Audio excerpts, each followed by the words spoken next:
Om Swastiastu. Perkenalkan, nama saya Putuleni Widyasuti, jurusan Dharma Sastra Prodi Hukum Agama Hindu. Pada kesempatan kali ini saya akan mempresentasikan makalah sejarah saya yang berjudul Sejarah Kerajaan Majapahit. Dimulai dari daftar isi yang terdiri dari kata pengantar, daftar isi, bab 1 pendahuluan yang terdiri dari latar belakang, rumusan masalah, tujuan penulisan, dan manfaat. Bab 2 terdiri dari pembahasan yaitu letak geografis, latar belakang berdirinya Kerajaan Majapahit, perkembangnya Kerajaan Majapahit, kehidupan politik, kehidupan ekonomi, sosial, budaya, agama, serta runtuhnya Kerajaan Majapahit. Bab 3 adalah penutup yang terdiri dari kesimpulan, saran, dan daftar pustaka.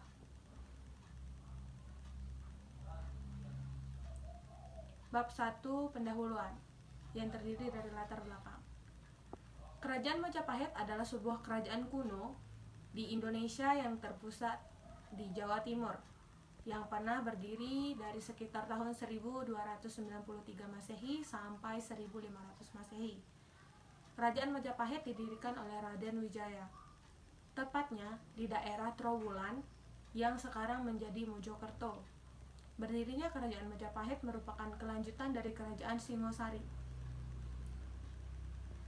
Kerajaan Majapahit mencapai puncak kejayaannya menjadi kemaharajaan raya yang menguasai wilayah yang luas di Nusantara pada masa kekuasaan Raja Hayam Wuruk yang berkuasa dari tahun 1350 sampai 1389 Masehi. Kerajaan Majapahit adalah kerajaan Hindu-Buddha terbesar yang terakhir yang menguasai Nusantara dan dianggap sebagai salah satu dari negara terbesar dalam sejarah Indonesia. Menurut negara Kertagama, kekuasaannya terbentang dari Jawa, Sumatera, Semenanjung Malaya, Borneo, Kepulauan Sulu, Manila, hingga Indonesia Timur. Meskipun wilayah kekuasaannya masih diperdebatkan. Rumusan masalah: di manakah letak Kerajaan Majapahit? Selanjutnya, bagaimanakah sejarah berdirinya Kerajaan Majapahit? Yang ketiga, bagaimanakah kehidupan dalam berbagai bidang dalam Kerajaan Majapahit? Yang terakhir, faktor-faktor penyebab runtuhnya Kerajaan Majapahit. Tujuan masalah: yang pertama, untuk mengetahui di mana letak Kerajaan Majapahit. Yang kedua, untuk mengetahui sejarah berdirinya Kerajaan Majapahit. Yang ketiga, untuk mengetahui bagaimana kehidupan dalam berbagai aspek di Kerajaan Majapahit. Yang keempat, untuk mengetahui faktor-faktor penyebab runtuhnya Kerajaan Majapahit. Selanjutnya, manfaat penulisan. Manfaat penulisan adalah untuk mendapatkan data yang diperlukan. Penelitian ini dilakukan dengan cara penelitian kepustakaan atau library research. Penelitian dilakukan dengan cara mempelajari teori dan konsep yang relevan dengan masalah yang diteliti. Hasil dari penelitian dijadikan sebagai landasan teori dari penelitian yang dilakukan. Pada penyusunan makalah ini, data yang diperoleh bersumber dari buku-buku dan internet yang tentang kerajaan-kerajaan Hindu-Buddha di Indonesia. Apabila terdapat kesalahan dalam penulisan makalah ini, saya mohon maaf. Bab 2 pembahasan yang terdiri dari letak geografis. Letak geografis Kerajaan Majapahit sangat strategis karena adanya di daerah lembah sungai yang luas, yaitu Sungai Berantas dan Bengawan Solo, serta anak sungainya yang dapat dilayari sampai ke hulu dengan pusat di hutan tarik di Desa Trowulan, Mojokerto, Jawa Timur. Latar belakang berdirinya Kerajaan Majapahit. Pada saat terjadinya serangan Jayakatwang, Raden Wijaya bertugas menghadang bagian utara. Ternyata serangan yang lebih besar justru dilancarkan dari selatan. Maka ketika Raden Wijaya kembali ke istana, ia melihat istana Kerajaan Singasari hampir habis dilalap api dan mendengar Kertanegara telah terbunuh bersama pembesar-pembesar lainnya. Akhirnya ia melarikan diri bersama sisa-sisa tentaranya yang masih setia dan dibantu penduduk desa Kugagu. Setelah merasa aman, ia pergi ke Madura meminta perlindungan dari Arya Wiraraja, dan berkat bantuannya ia berhasil menduduki tahta.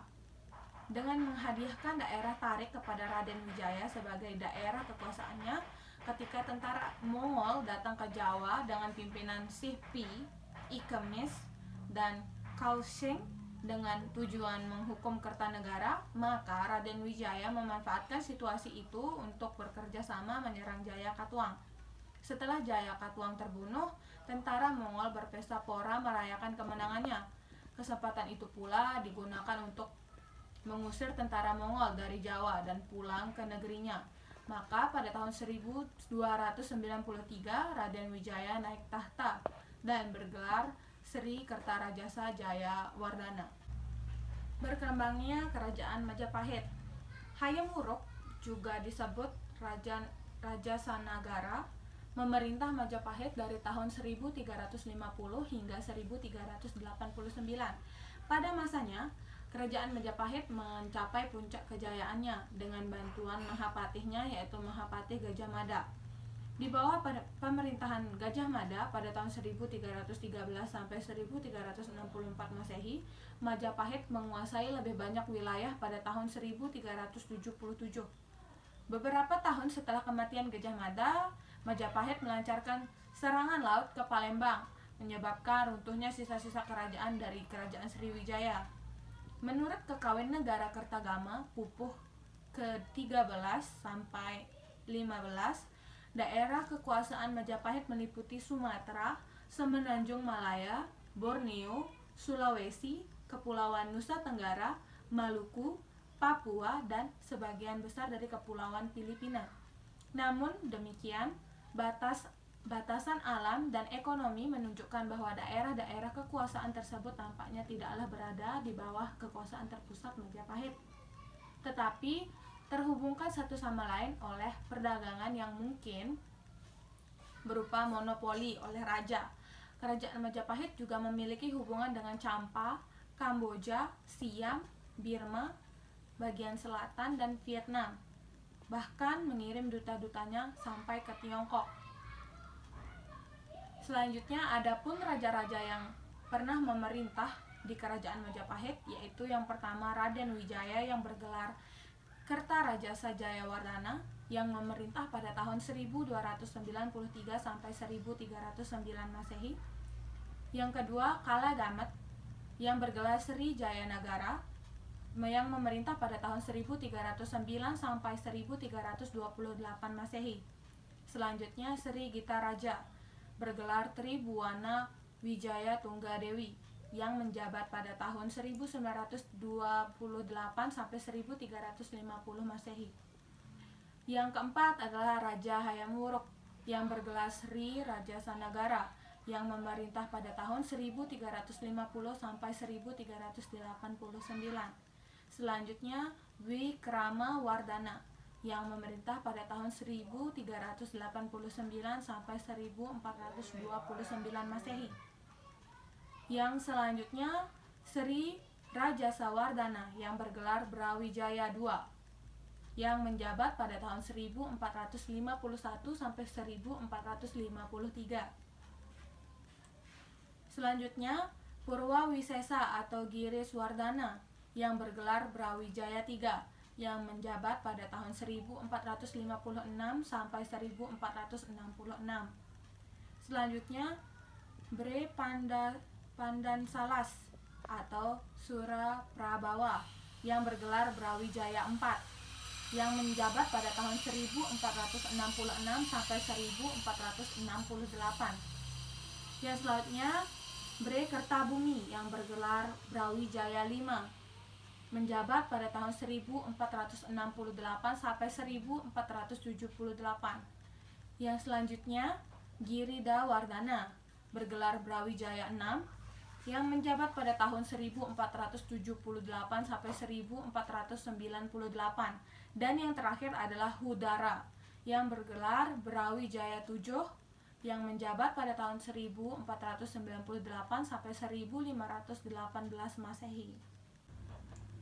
Kehidupan politik Kerajaan Majapahit.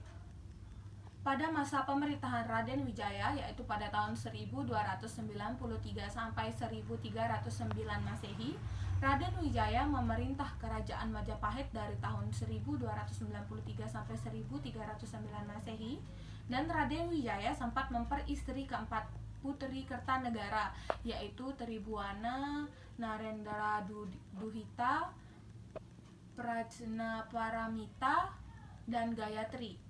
Pada awalnya terjadi pemberontakan-pemberontakan yang dilakukan oleh teman-teman seperjuangan dari Raden Wijaya seperti Sora, Ranggalawe, dan Nambi.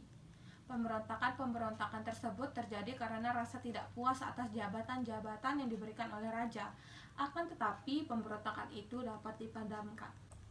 Pada masa pemerintahan Raja Jayanegara, yaitu pada tahun 1309 sampai 1328 Masehi, Raden Wijaya wafat meninggalkan seorang putra yang bernama Kala Gamet. Putra ini diangkat menjadi Raja Majapahit dengan gelar Sri Jayanegara atau Raja Jayanegara pada tahun 1309. Masa pemerintahan Jayanegara penuh dengan pemberontakan dan juga dikenal sebagai salah satu masa yang suram dalam sejarah Kerajaan Majapahit. Pemberontakan-pemberontakan itu datang dari Juru Demung pada tahun 1313 Masehi, Gajah Biru 1314 Masehi, dari Nambi 1316 Masehi, dan Kuti pada tahun 1319 Masehi. Pemberontakan Kuti merupakan salah satu pemberontakan yang paling berbahaya dan hampir meruntuhkan Kerajaan Majapahit. Raja Jayanegara terpaksa mengusir ke desa Bedander, atau tempat ini belum dapat ditentukan di mana letaknya, yang diikuti oleh sejumlah pasukan Bayangkara atau pengawal pribadi dari raja di bawah pimpinan Gajah Mada. Setelah beberapa hari menetap di desa Bedander, maka Gajah Mada kembali ke Majapahit untuk meninjau suasana. Setelah diketahui, Gajah Mada akhirnya merencanakan suatu siasat untuk melakukan serangan terhadap Kuti. Berkat ketangkasan dari siasat jitu yang dibuat oleh Gajah Mada, Kuti dan kawannya dapat dilenyapkan. Raja Jayanegara dapat kembali lagi ke istana dan menduduki tahta. Sebagai penghargaan atas Gajah Mada, maka ia langsung diangkat menjadi Mahapatih Kahirupan pada tahun 1319 sampai 1321 Masehi. Tidak lama kemudian diangkat menjadi patih di Kediri pada tahun 1322 sampai 1330 Masehi. Pada masa pemerintahan Tribuana Tunggadewi, yaitu pada tahun 1328 sampai 1350 Masehi, Raja Jayanegara wafat tanpa meninggalkan seorang putra mahkota. Tahta Kerajaan Majapahit jatuh ke tangan Gayatri, putri Raja Kertanegara yang masih hidup. Namun karena ia sudah menjadi seorang petapa, tahta kerajaannya diserahkan kepada putrinya yang bernama Tribuana Tunggadewi. Pada masa pemerintahannya meletus pemberontakan Sadeng pada tahun 1331 Masehi. Nama Sadeng sendiri adalah nama sebuah daerah yang terletak di Jawa Timur. Pemberontakan Sadeng dapat dipadamkan oleh Gajah Mada dan Aditya Warman. Karena jasa dan kecakapannya, Gajah Mada diangkat menjadi patih Amangkubumi Majapahit menggantikan Arya Tadah. Saat upacara pelantikan, Gajah Mada mengucapkan sumpahnya yang dikenal dengan nama Sumpah Amuktipalapa, yang menyatakan bahwa Gajah Mada tidak akan hidup mewah sebelum Nusantara berhasil disatukan di bawah panji Kerajaan Majapahit. Sejak saat itu, Gajah Mada menjadi pejabat memerintah tertinggi sesudah raja. Ia mempunyai wewenang untuk menetapkan politik pemerintahan dari Kerajaan Majapahit. Selanjutnya, pada masa pemerintahan Raja Hayam Wuruk, yaitu pada tahun 1350 sampai 1389 Masehi. Raja Hayam Wuruk yang terlahir dari pernikahan Tribuana Tunggadewi dengan Cakradara atau Kertawardana adalah seorang raja yang mempunyai pandangan luas. Kebijakan politik Hayam Wuruk banyak memiliki kesamaan dengan politik Gajah Mada, yaitu mencita-citakan persatuan Nusantara di bawah panji Kerajaan Majapahit. Pada masa pemerintahannya, Gajah Mada tetap merupakan salah satu tiang utama dari kerajaan Majapahit dan dalam mencapai kejayaannya. Bahkan kerajaan Majapahit dapat disebut sebagai kerajaan nasional setelah kerajaan Sriwijaya. Selama hidupnya, Patih Gajah Mada menjalankan politik persatuan Nusantara. Cita-citanya dijalankan dengan begitu tegas, sehingga menimbulkan peristiwa Sunda yang terjadi pada tahun 1351. Peristiwa itu berawal dari usaha Raja Hayam Wuruk untuk meminang putri dari Pajajaran, Dyah Pitaloka. Lamaran itu diterima oleh Sri Baduga. Raja Sri Baduga beserta putri dan pengikutnya pergi ke Majapahit dan beristirahat di lapangan Bubat dekat pintu gerbang Majapahit. Selanjutnya, timbul perselisihan paham antara Gajah Mada dan pimpinan Laskar Pajajaran. Gajah Mada ingin menggunakan kesempatan ini agar Pajajaran mau mengakui kedaulatan dari kerajaan Majapahit, yaitu dengan menjadikan putri Dyah Pitaloka sebagai selir Raja Hayam Wuruk dan bukan sebagai permaisuri. Hal itu tidak dapat diterima oleh Pajajaran karena Sri Baduga dengan putrinya dan seluruh pengikutnya di lapangan Bubat dianggap merendahkan derajatnya. Akhirnya pecah pertempuran antara kerajaan Majapahit dan Pajajaran yang mengakibatkan terbunuhnya Sri Baduga dengan putrinya dan seluruh pengikutnya di lapangan Bubat. Akibat peristiwa itu, politik Gajah Mada dikatakan gagal. Karena dengan adanya peristiwa Bubat, belum berarti Pajajaran sudah menjadi wilayah kerajaan Majapahit. Bahkan, kerajaan Pajajaran terus berkembang secara terpisah dari Majapahit. Ketika Gajah Mada wafat tahun 1364 Masehi, Raja Hayam Wuruk kehilangan orang yang sangat diandalkan dalam memerintah kerajaan. Oleh karena itu, Raja Hayam Wuruk mengadakan sidang Dewan Sabta Prabu untuk memutuskan pengganti dari Mahapatih Gajah Mada. Namun, tidak ada satu orang pun yang sanggup menggantikan Patih Gajah Mada. Kemudian diangkatlah 4 orang menteri di bawah pimpinan Punala Tanding.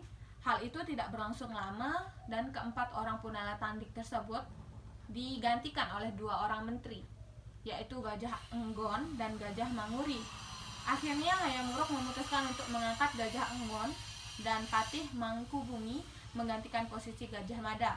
Keadaan kerajaan Majapahit bertambah suram dengan wafatnya Tri Buana Tunggadewi atau ibunda dari Hayam Wuruk pada tahun 1379 Masehi.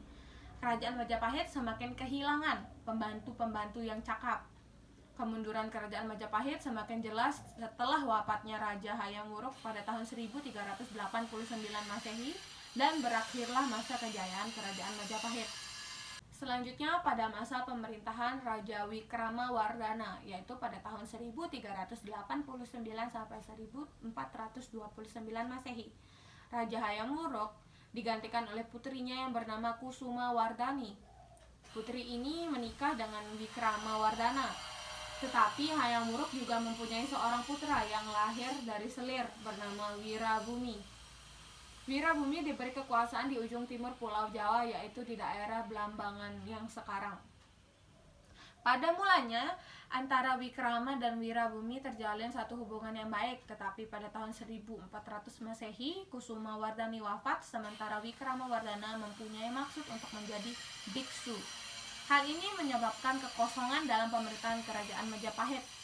Wirabumi memanfaatkan kesempatan ini untuk merebut kekuasaan di Majapahit, sehingga menimbulkan perang Paregreg antara tahun 1401 sampai 1406 Masehi. Dalam perang ini, Wirabumi dapat dibunuh. Meskipun perang Paregreg telah berakhir, keadaan kerajaan Majapahit semakin melemah. Satu persatu dari daerah kekuasaan kerajaan Majapahit melepaskan diri dari kekuasaan pemerintahan pusat.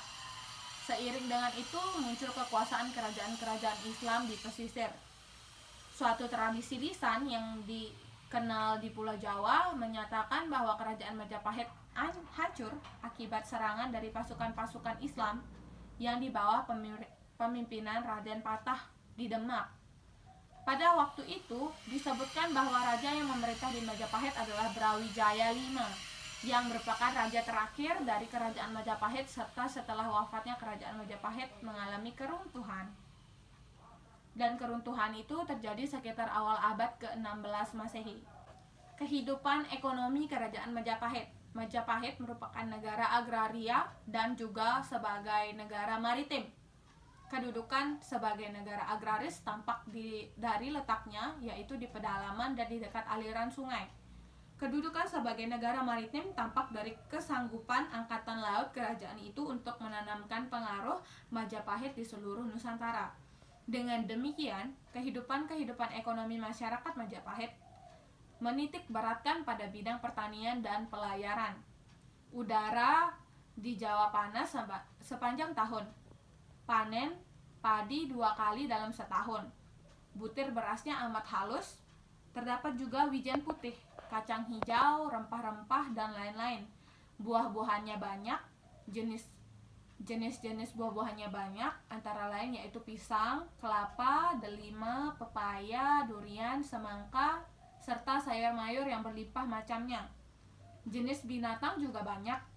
Untuk membantu pengairan pertanian yang teratur, pemerintahan Majapahit membangun 2 buah bendungan, yaitu Bendungan Jiwu untuk persawahan dan Bendungan Trailokyapur untuk mengairi daerah hilir.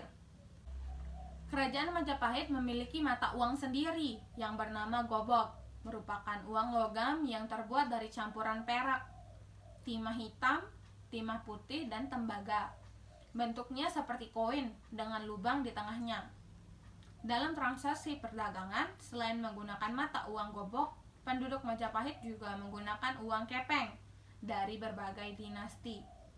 Menurut catatan Wang Tayuan, pedagang dari Tiongkok, komoditas ekspor Jawa pada saat itu adalah lada, garam, kain, dan burung kakak tua.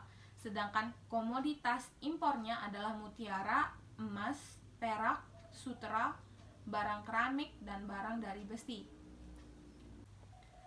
Kehidupan kerajaan Majapahit di bidang sosial. Pada tata masyarakat Majapahit dibedakan atas lapisan-lapisan masyarakat atau strata, yang perbedaannya lebih bersifat statis. Walaupun di Majapahit terdapat 4 kasta seperti di India, yaitu yang dikenal dengan caturwarna, hanya bersifat teoritis saja dalam literatur istana. Pola ini dibedakan atas 4 golongan masyarakat, yaitu Brahmana, Ksatria, Waisya, dan Sudra. Namun, terdapat pula golongan yang berada di luar lapisan ini, yaitu Candala, Melecha, dan Tucha, yang merupakan golongan terbawah dari lapisan masyarakat Majapahit. Brahmana atau kaum pendeta mempunyai kewajiban untuk menjalankan 6 dharma, yaitu mengajar, belajar, melakukan persajian untuk diri sendiri maupun orang lain, membagi dan menerima atau sedekah, dan untuk mencapai kesempurnaan hidup, bersatu dengan Brahman atau Tuhan. Mereka juga mempunyai pengaruh di dalam pemerintahan yang berada pada bidang keagamaan yang dikepalai oleh 2 orang pendeta dari agama Siwa dan agama Buddha, atau yang dikenal dengan Buddha Dharma Dyaksa. Siwa Dyaksa mengepalai tempat suci atau pahlayangan, dan tempat pemukiman atau empu atau kalagian. Untuk Buddha mengepalai tempat sembahyang atau kuil dan bihara. Materi berhaji mengepalai para ulama dan para pertapa atau tapiswi. Semua rohaniawan mengembangkan kehidupannya pada raja yang disebut dengan Wiku Haji. Para rohaniawan biasanya tinggal di sekitar bangunan agama, yaitu mandala, dharma, sima, wihara, dan sebagainya. Kaum ksatria merupakan keturunan dari pewaris tahta atau raja yang mempunyai tugas memerintah tampuk pemerintahan. Keluarga raja dapat dikatakan merupakan keturunan dari kerajaan Singasari, Majapahit, yang dapat dilihat dari silsilah keluarganya, dan keluarga-keluarga kerabat raja tersebar dari seluruh pelosok negeri. Karena mereka melakukan sistem poligami secara meluas yang disebut sebagai warhaji atau semua anggota keluarga raja masing-masing diberi nama atas gelar, umur, dan fungsi mereka di dalam masyarakat. Pemberian nama pribadi dan nama gelar terhadap para putri dan putra raja didasarkan atas nama daerah kerajaan yang akan mereka kuasai sebagai wakil raja. Waisya merupakan masyarakat yang menekuni bidang pertanian dan perdagangan. Mereka bekerja sebagai pedagang, peminjam uang, penggarap sawah, dan berternak. Kemudian, kasta yang paling rendah dalam catur warna yaitu Sudra. Jadi kaum Sudra adalah kaum yang mempunyai kewajiban untuk mengabdi kepada kasta yang lebih tinggi, terutama pada golongan Brahmana. Golongan terbawah yang tidak termasuk dalam catur warna dan sering disebut sebagai pancama atau warna kelima yaitu Candala. Candala merupakan anak dari perkawinan campuran antara laki-laki golongan Sudra dengan wanita dari ketiga golongan lainnya atau yang salah satu golongan lainnya yaitu Brahmana, Ksatria, dan Waisya, sehingga sang anak mempunyai status lebih rendah dari ayahnya. Selanjutnya, Mlecha adalah semua bangsa di luar Arya tanpa memandang bahasa dan warna kulit, yaitu para pedagang-pedagang asing seperti Cina, India, Champa, Siam, dan lain-lain yang tidak menganut agama Hindu. Terakhir adalah Tucha. Tucha adalah golongan yang merugikan masyarakat. Salah satu contohnya adalah para penjahat. Ketika mereka diketahui melakukan tatayi, maka raja dapat menjatuhi hukuman mati kepada pelakunya. Perbuatan tatayi adalah membakar rumah orang, meracuni sesama, mengamuk, merusak, dan memfitnah kehormatan perempuan. Dari aspek kedudukan dalam masyarakat Majapahit, wanita mempunyai kedudukan yang lebih rendah daripada laki-laki. Hal ini terlihat pada kewajiban mereka untuk melayani dan menyenangkan hati para suami mereka saja. Wanita tidak boleh ikut campur dalam urusan apapun, selain mengurusi dapur dan rumah tangga mereka. Dalam Undang-Undang Majapahit, para wanita yang sudah menikah tidak boleh bercakap-cakap dengan lelaki lain, dan sebaliknya. Hal ini bertujuan untuk menghindari pergaulan bebas antara kaum pria dan wanita. Selanjutnya, kehidupan budaya. Dalam kitab Negara Kertagama menyebutkan budaya keraton yang adiluhur dan anggun dengan cita rasa seni dan sastra yang halus serta sistem ritual keagamaan yang rumit. Peristiwa utama dalam kalender tata negara digelar tiap hari pertama bulan Caitra atau Maret hingga April. Ketika semua utusan dari semua wilayah tertaklukkan Majapahit, Majapahit datang ke istana untuk membayar upeti atau pajak. Kawasan Majapahit secara sederhana terbagi dalam 3 jenis, yaitu keraton, termasuk kawasan ibu kota dan sekitarnya, wilayah-wilayah di Jawa Timur dan Bali yang secara langsung dikepalai oleh pejabat yang ditunjuk langsung oleh raja, serta wilayah-wilayah taklukan dari Kepulauan Nusantara yang menikmati otonomi luas. Perkembangan budaya di Kerajaan Majapahit dapat kita ketahui dari peninggalan-peninggalan sejarah berikut. Yang pertama berupa candi. Candi peninggalan Kerajaan Majapahit antara lain Candi Panataran atau Blitar, Candi Tegalwangi dan Surawana atau Pare di Kediri, Candi Sawentar Blitar, Candi Sumberjati Blitar, Candi Tikus Trowulan, dan bangunan-bangunan purba lainnya terutama yang terdapat di daerah Trowulan. Selanjutnya dalam bidang sastra.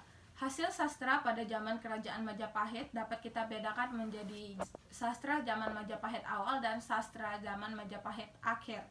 Pada sastra zaman Majapahit awal, hasil sastra pada zaman ini berupa kitab Negara Kertagama karangan Empu Prapanca pada tahun 1365 Masehi.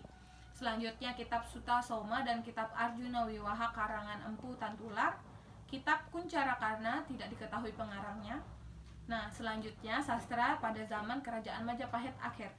Hasil sastra pada zaman Majapahit akhir ditulis dalam bahasa Jawa Tengah. Di antaranya ada yang ditulis dalam bentuk tembang atau kidung dan gancara atau prosa. Hasil sastra terpenting antara lain yaitu kitab Pararaton yang menceritakan tentang riwayat-riwayat raja-raja pada Singasari dan Kerajaan Majapahit. Selanjutnya adalah kitab Sundayana yang menceritakan tentang peristiwa Bubat. Selanjutnya adalah kitab Sorandaka menceritakan tentang pemberontakan Sora. Kitab Ranggalawe menceritakan tentang pemberontakan Ranggalawe. Panji Wijaya Krama yang menguraikan tentang riwayat Raden Wijaya sampai menjadi raja. Kitab Usana Jawa tentang penaklukan Pulau Bali oleh Gajah Mada dan Arya Damar. Pemindahan Keraton Majapahit ke Gel-Gel dan penumpasan Raja Raksasa Mayadenawa diceritakan dalam kitab Usana Jawa. Kitab Usana Bali tentang kekacauan di Pulau Bali akibat keganasan Mayadenawa yang akhirnya dibunuh oleh dewa.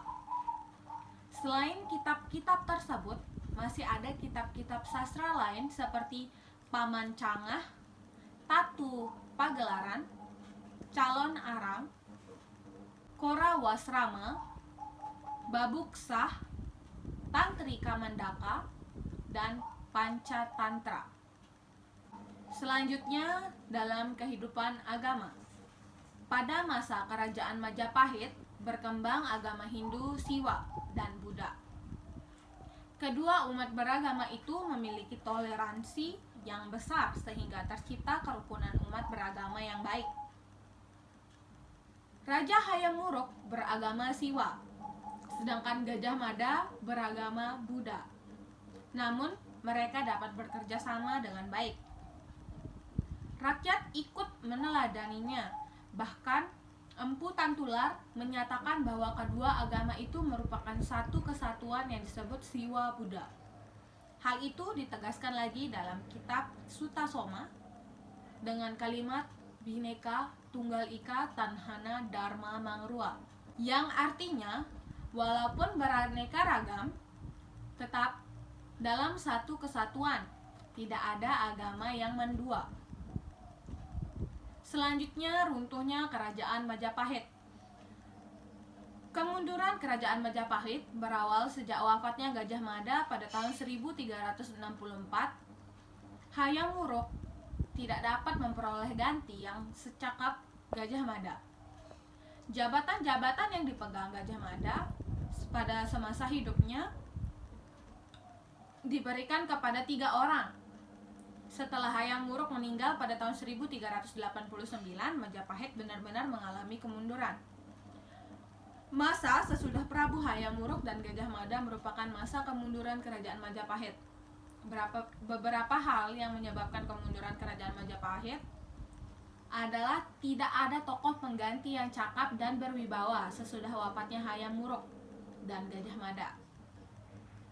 Perang Paregrek antara Bre Wirabumi dan Wikramawardhana telah melemahkan Majapahit secara keseluruhan. Selanjutnya, banyak negeri bawahan Majapahit yang mencoba melepaskan diri dari Kerajaan Majapahit. Armada Cina di bawah pimpinan Laksamana Cheng Ho sering membuat kekacauan di wilayah laut Majapahit. Berkembangnya agama Islam di pesisir utara Pulau Jawa telah mengurangi dukungan terhadap Kerajaan Majapahit.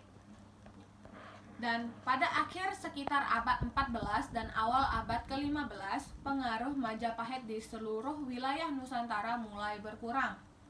Pada saat yang bersamaan, sebuah kerajaan perdagangan baru yang berdasarkan Islam, yaitu Kesultanan Malaka, kekuatan Majapahit telah melemah akibat konflik dinasti ini. Dan mulai bangkitnya kekuatan kerajaan-kerajaan Islam di pantai utara Jawa. Waktu berakhirnya kemaharajaan Majapahit berkisar pada kurun waktu 1478 sampai tahun 1527. Dalam tradisi Jawa, ada sebuah kronogram atau Candra Sengkala yang berbunyi Sirna ilang kartaning bumi. Skala ini konon katanya adalah tahun berakhirnya dari Kerajaan Majapahit. Arti sengkala ini adalah sirna dan hilanglah kemakmuran bumi. Namun Demikian yang sebenarnya digambarkan oleh Chandra Sengkala tersebut adalah gugurnya Bre Kertabumi, raja ke-11 dari Majapahit oleh Girindrawardhana. Menurut prasasti Jiwu dan Peta, Rana Wijaya mengaku bahwa ia telah mengalahkan Kertabumi dan memindahkan ibu kota ke Daha atau Kediri. Peristiwa itu memicu perang antara Daha dengan Kesultanan Demak karena penguasa Demak adalah keturunan Kertabumi. Perperangan ini dimenangi Demak pada tahun 1527. Sejumlah besar abdi istana, seniman, pendeta, dan anggota keluarga kerajaan mengungsi ke Pulau Bali. Pengungsian ini kemungkinan besar untuk menghindari pembalasan dan hukuman dari Demak. Akibat selama ini mereka mendukung Rana Wijaya melawan Kertabumi. Dan dengan jatuhnya Daha yang dihancurkan oleh kerajaan Demak pada tahun 1527, kekuatan kerajaan Islam pada awal abad ke-16 akhirnya mengalahkan sisa-sisa dari kerajaan Majapahit. Kesimpulannya, kerajaan Majapahit merupakan kerajaan bercorak Hindu-Buddha terakhir dan terbesar di Pulau Jawa. Kerajaan Majapahit ini didirikan pada tahun 1293 di hutan Tarik Mojokerto, dan kerajaan ini dibangun oleh Raden Wijaya. Nama raja-raja yang pernah menduduki kerajaan Majapahit adalah Raden Wijaya, Kalagamet, Srigita Raja, Hayam Wuruk, Wikramawardhana, Suhita, Sri Rajasawardhana, Kertawijaya, Purwawisesa, Bre Pandasalas, Bre Kertabumi, Girindrawardhana, dan Hudara. Beberapa hal yang menyebabkan kemunduran dari kerajaan Majapahit adalah ketidakadaan tokoh yang mampu mengganti kewibawaan dari Raja Hayam Wuruk dan Mahapati Gajah Mada.